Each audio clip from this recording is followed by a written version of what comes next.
when to start the insulin, what are the various insulin regimes, what are the basics, advantages and disadvantages. And in the heart, first and foremost is a barrier, what the barrier is for the patient, why he doesn't want to start.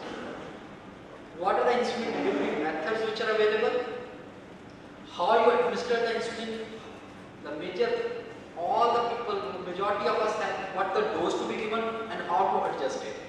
Few words how what the dose to be started and how you adjust it. And then the most important thing, management of hypoglycemia. These are the headings under which I will cover my topic. First, evolutionary milestones. First of all, it was in the dog, the pancreas was removed and it was found that there is a role with the pancreas and the diabetes. Insulin was diagnosed by Banting, Best, Collip and McCroyd in 1921. So we were just discussing about the insulin therapy, science and art. In the science, we were discussing the evolution of insulin therapy milestones. And we had discussed about how the insulin was discovered by Banting, Best, Collip and McCroyd in 1921. First time insulin was given Thomson in 1922, and in due course NPH was diagnosed, then Lente was diagnosed, then the insulin analogs were diagnosed. Insulin in Latin means islets, so they have found that insulin is secreted by islets of Langerhans. Some hard facts about the insulin therapy. All the patients with type 1 diabetes should be on basal or bolus insulin regime to control the glucose and to have the minimum of hypoglycemia. However, this is a fact. All the type 2 diabetes patients would require ultimately insulin, both basal as well as meal time, to control their blood sugar. This is the fact. Let us discuss how the type 2 diabetes behaves. This line shows the beta cell failure and this is what the blood sugar is. This is x-axis is the time duration. First, this light blue line is showing insulin resistance. As patient passes from obesity, impaired fasting glucose, diabetes and uncontrolled hyperglycemia. First is the insulin resistance which goes on increasing. In the initial stage, as the insulin resistance increases, insulin secretion also increases. It helps to control the blood sugar. But ultimately, insulin secretion does not increase beyond a certain limit and patient is diagnosed with diabetes. That is his sugar starts rising. That is at 0 level. But furthermore, as the disease progresses, insulin resistance does not increase much. But as the duration of diabetes increases, the level of insulin which is secreted from the beta cells of pancreas goes on falling, as shown in dark blue. And ultimately what happens? Beta cells fails. 10 years down the line, cursor is not moving much. Cursor, 10 years down the line, 50% of the pancreas stop producing the insulin. And ultimately, 20 years down the line, no insulin, literally no insulin is formed by the pancreas. So what is told, what is said, if you diagnose 100 patients of type 2 diabetes today, 5% of each patient would develop resistance to the oral hypoglycemia, would develop, stop producing the insulin and would require the insulin after 1 year. Literally means 10 years down the line, 50% of the patient would not be controlled by oral hypoglycemic and would require the insulin. And 20 years down the line, majority of patients would require insulin for the blood sugar control. And this is what the natural progression of diabetes is.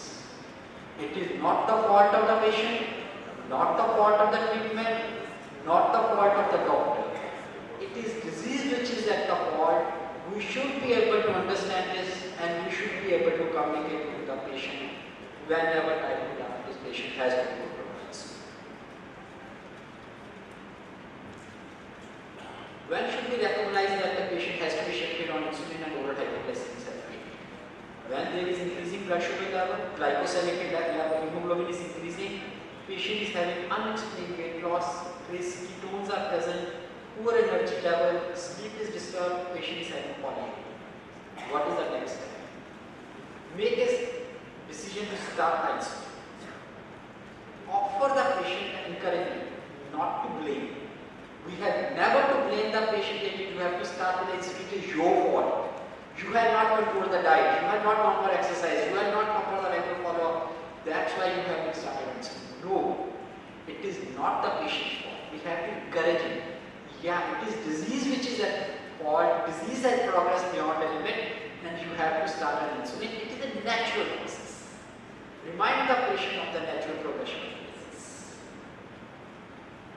Now comes, what are the types of insulins which are available? For the long time we have been using plain insulin and NPH insulin. No doubt it is available and it is very good, and we are using them practically. I will start my discussion with plain and NPH. Regular insulin, plain insulin, it starts acting within 30 minutes of giving, peak is at 2 hours and duration of action is 6.5 hours. Basal insulin, it acts after 2 hours, peak is at 6 hours and duration of action is 18 hours. 12 to 18 hours. So let me show you the cursor is not moving. And now there have come the analogs. Insulin analogs. Short acting analogs, Aspart, Mucin and Spro. They start their action within 10 to 15 minutes. 15 minutes of giving. Peak is at 1.5 hours and duration action of 4 hours. And long acting analogs, Glargine, Petimer, they are practically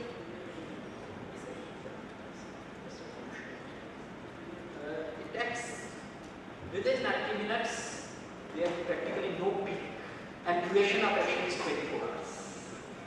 This is what people have to understand. This slide shows what is the normal pattern of insulin in the body.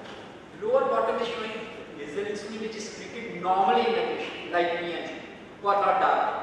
And peaks, whenever you take the meals, how the insulin is secreted in the body in the form of peaks.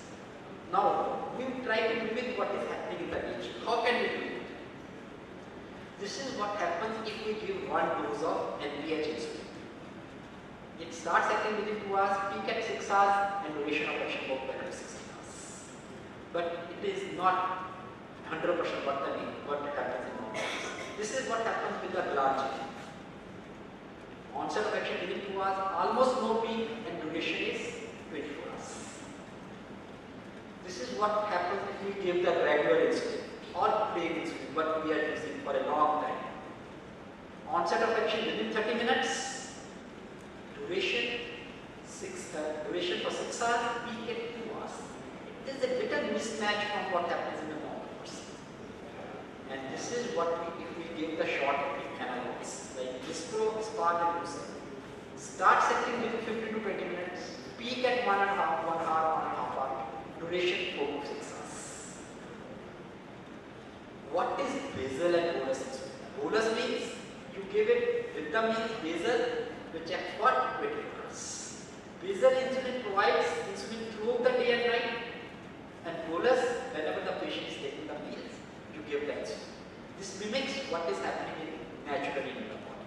It blood glucose rises with the food, but peaks are not that much. This is what is the graphical representation what I have told in the chart. Aspart, Dispro, short acting insulin starts acting within 15 minutes, duration 4 hours, regular duration 6 hours, NPH for 12 hours and Glargine for 24 hours. We have to remember this, we have to understand this in order to advise the patient correctly the dose adjustment. What is API and TDS position statement for the management of hypertension? You have to initiate the treatment with metformin. All the patients have to be given metformin at the time of diagnosis. If not controlled, start with 2 drugs. Second drug, any one of them, or all the 7 groups. Third, if not controlled with 2 drugs for 3 months, add the third drug, ultimately patient initiated. This is in a nutshell what it is. If the patient first the patient has to be a non-insulin treatment. If not controlled with 1 drug or 2 drugs or 3 drugs, you decide the patient to be given the insulin. You can start with 1 dose of basal insulin, either glargine or NPH given at night. Patient is controlled, it's okay. Not controlled, start with 1 regular insulin or 1 short-acting insulin at the time of major meal. For example, patient is having heavy breakfast, then they doesn't take a lunch and a small and light dinner. What are lunches are usually doing? You can give 1 dose of short-acting insulin with breakfast. A patient is taking 2 major meals, 2 short-acting insulin with breakfast and dinner, and 1 dose of glargine. That's all. But ultimately, not controlled, patient has to be given short-acting insulin with each and every meal. Or you can start with pre-mixed insulin, like start twice a year. There it is. When should insulin be started? What is the international recommendation? 2015. This is what the flowchart we all see. First is the lifestyle modification, patient not controlled, start with, if the glycosylated hemoglobin is less than 7.5%, start with metformin or any of the other drugs. If it is more than 7.5%, start 1 with metformin, 1 another drug. If it is more than 9% and patient is having symptoms, you can start with insulin or double or triple therapy, where the insulin comes in that condition. First, if the glycosylated hemoglobin is more than 9%, patient is having symptom, you have to start with insulin. Glycosylated more than 9%, patient is given 2 drugs or 3 drugs, not controlled, or you want to intensify the drug treatment, start insulin. Patient has been given 1 drug, metformin, not controlled. You want to control it, you can add another drug, any of the oral hypoglycemics, or you can start with the insulin. Not controlled with 2 drugs, you want to add the third drug can be the insulin. So, insulin can be used at any stage. What are the goals for glycemic control? That we have to understand. What is 2015 American Diabetes Association says glycosylated hemoglobin should be less than 7%, pre-prandial blood sugar 80 to 130 and post-prandial blood sugar less than 180. This is the recommendation. And we have to remember. Why this is the recommendation? Because microvascular complication starts rising if glycosylated hemoglobin increases beyond 7%.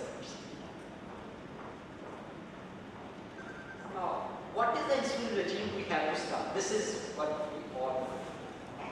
With what insulin we should start? We should give only plain insulin, we should give the pre-mixed insulin, we should give only the NPH insulin, that is basal only, or we should give the plain as well as NPH mix. This is what we want people want to learn what it is. First I will discuss prandial. What is prandial? Prandial is you give the short-acting insulin 3 times with meals or 2 times with meals. What is the advantage? You have to give 2 or 3 injections. Postprandial blood glucose would be good.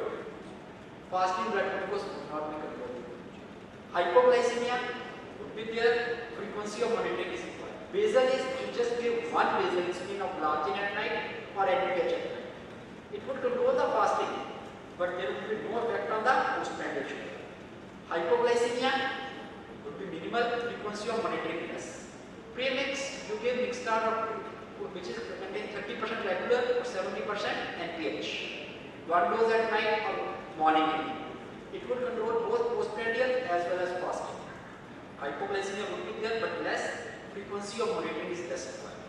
Basal bolus means 1 dose of glargine at night or 2 doses of NPH morning, evening, and 3 doses of plain insulin with each meal. This is basal bolus. Patient would require 3 injections or 4 injections or 5 injections. But blood sugar control would be good, both fasting and postprandial. Hypoglycemia would be there and patient would require that. So looking at this chart, if I have to start the patient on insulin, which treatment strategy I will follow? I will follow either basal or premix in between. Either I would give just one dose of glargine or one dose of NPH in the night, or I would start with the premixed insulin. This would give us the balance. Out of that, which is better? If I start with just basal,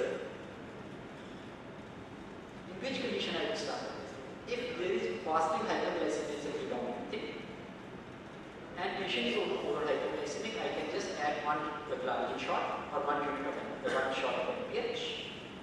I can just monitor the fasting blood sugar and adjust the doses. Starting dose might be only 10 units, that is would be adequate, and that can be escalated or de-escalated depending on the fasting blood sugar, done every third day or every fourth day.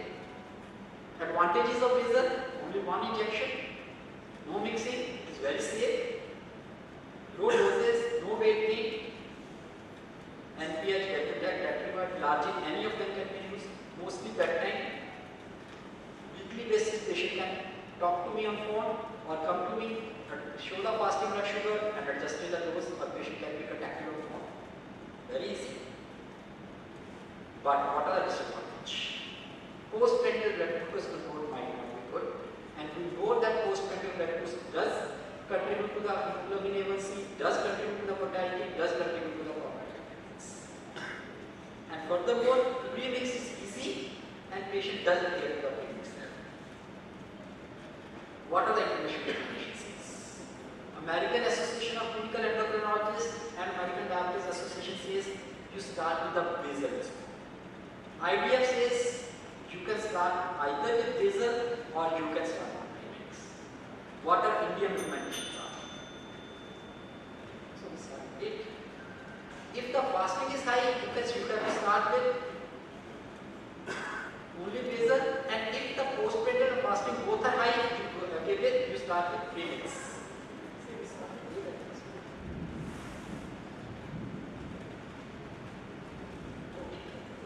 Now in a hospitalized patient, what will be done?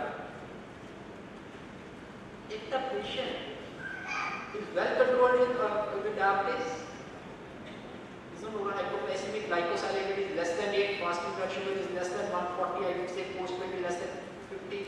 If it is a short duration surgery, patient is admitted just for cataract or polycystectomy, you continue to OHA. Start on utilized date when the surgery has to be done. When the surgery is finished, patient is started taking only, start with the overnight. You can sleep like the patient. Let's stay 1 or 2 days in the hospital and discharge. But if the patient is uncontrolled diabetes, if surgery is of long duration, more than 30 minutes, you have to start the patient on insulin, before surgery or after surgery. Never give the patient a sliding scale. Means if the blood sugar is more than 180, give the 6 units, otherwise no insulin. This is not the treatment to be followed. You have to give the patient one thing basal, then bolus and fractional dose depending on the blood sugar. This is what we have to do. Sliding scale is out. We have not to give just the sliding scale. No insulin if blood sugar is less than 140, and give only insulin if the blood sugar is more than 180. Now this has not to be followed. What is recommended is you give the patient basal dose, bolus dose and fractional. Fractional can be depending on the blood sugar at that time. You give a basal, means you give NPH twice a day, one dose. You already fix it, right into the temperature. This has to be given.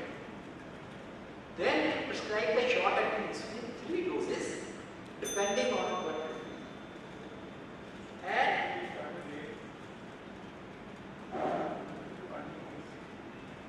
And fractional dose you can give it depending on the blood sugar. That can be contacted to you on phone, or you can give the recommendation if the blood sugar is more than 200, add 4 units. If the blood sugar is less than 120, you decrease the dose by 4 units. That will be the fractional dose. We should not hold the insulin. Okay. This is what I want to talk to you. Art of insulin therapy. What are the barriers? How the insulin is delivered? How it should be stored? And what are the insulin dose adjustment? Whenever you say the patient that you want to start the insulin, you say, what? Did you say insulin? My view is it should be individualized approach. You should see the willingness of the patient. If the patient is willing, what is the hypoglycemia? If the patient or might be adding some new drugs. Cost. If the patient can bear the cost, only then to start with a newer insulin, otherwise plain and NPH is sufficient. See for the work schedule and lifestyle factor. If the patient wants to have dinner meals only 2 times a day, give him 50-50, where pre-mix insulin. If the patient wants to have meals 3 times a day, then only give him 30-70. Then, to intensify the treatment, you have to see your sources. How relevant are the side effects of the insulin, perceived side effects of the insulin for the patient as compared to the other hypoglycemic agents. Whether the patient can be given GLP-1 agonist, and if the patient is very obese, give him GLP-1 agonist rather than giving him insulin. What the patient concerned about the insulin? Fear of injection. सबसे पहला बात injection से बात. Make him give him the injection in your presence and make him feel that it does not cost, there is not much pain. 31 gauze needle, PV का आ गया है, and pens which are now available, 31 gauze, 32 gauze, then and patient should perceive the significance of need of insulin. Patient worries that insulin will worsen the disease. What happens most of the patient which are coming to me, sir मेरे clarity ने insulin shoot किया था, उसके बाद उसका पैर काटना पड़ा और उसके बाद उसको एमआई हो गया.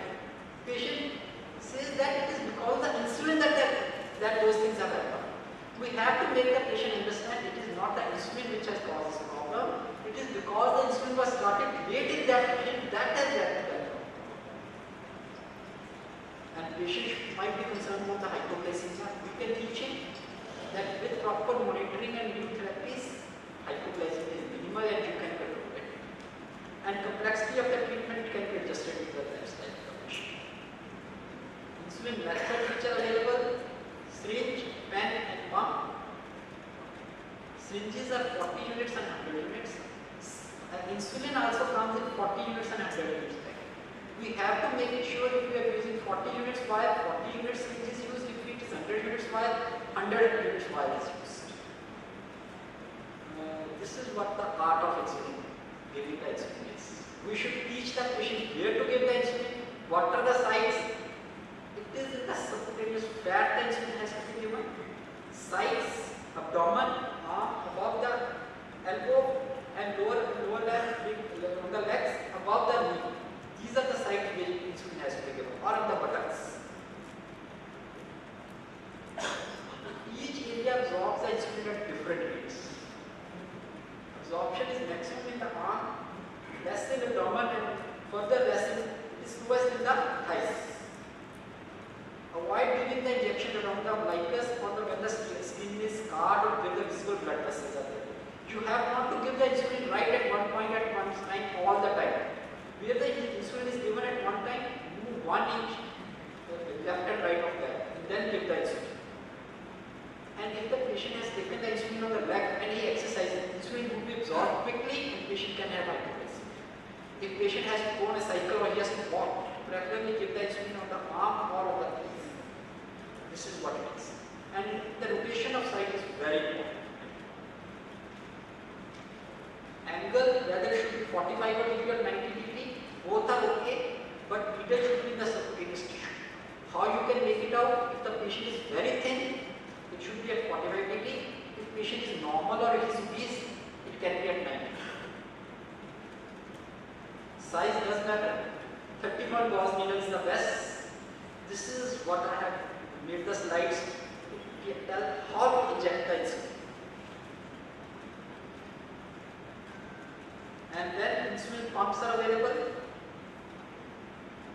pens are available. Storage is very important. You should store the insulin at 1 to 8 degrees centigrade, not beyond 8. It should not be refrigerated, it should not be frozen. You should not keep the insulin where the ice is there. ऊपर refrigerator नहीं रखना, नीचे रखना. And for the transport, cold chain has to be maintained. We have to make it sure that the cold chain is maintained.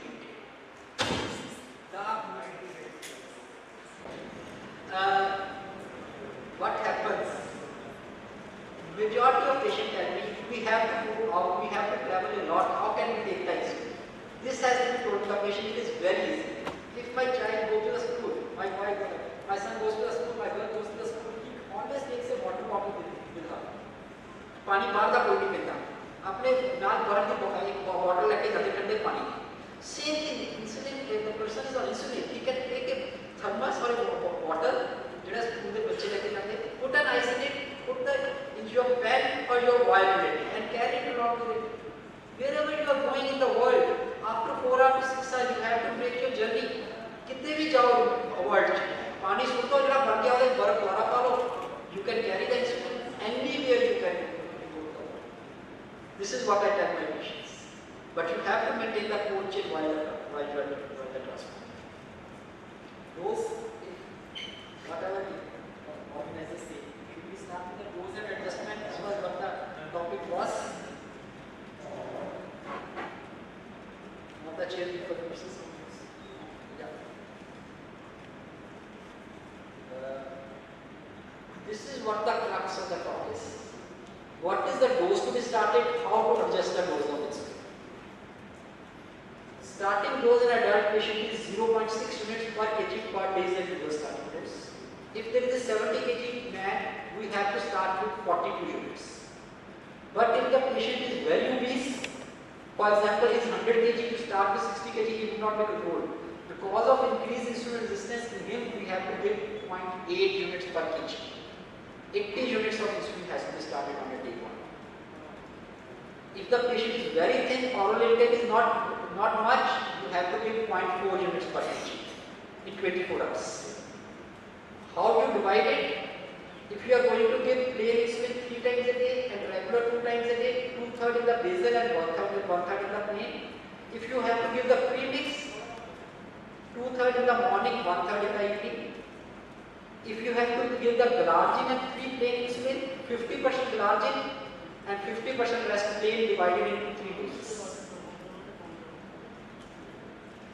You have to remember the targets. You have to remember the duration of action. Plain X for 6 hours, NPH X for 12 hours, glargine X for 24 hours. Then how to adjust the dose? This is what the crux I want to tell you. Make the patient chart, blood sugar chart. See, this is the chart of the blood sugar. Patient fasting sugar is coming 170, 170, 66, 170. Pre-lunch and pre-dinner 170, 180. Patient is 2 times NPH and 3 times plain. Which insulin I should increase? I would increase night time NPH by 2 units, looking at this chart. If we bring the fasting down to 130, 140, his postprandial sugar would be ultimately controlled. Simultaneously, if this is the chart of the patient, fasting sugar is controlled, pre-lunch is on the higher side, pre-dinner is acceptable, I would change the morning regular insulin by 2 units. And the third day the blood sugar would be controlled. Should change the insulin only after 2 days of the high blood sugar. After giving the insulin, check for the leakage and document on the notebook what the blood sugar has been. Teach the patient about the hypoglycemia. Last slide. Don't use the insulin past the expiration date. Don't expose the insulin to extreme of the hot and cold weather. Refrigerate unopened vials and insulin pens. Be careful not to freeze. Allow the insulin injection to come to the room temperature before administering because it could decrease the pain. Always look at your insulin. If it is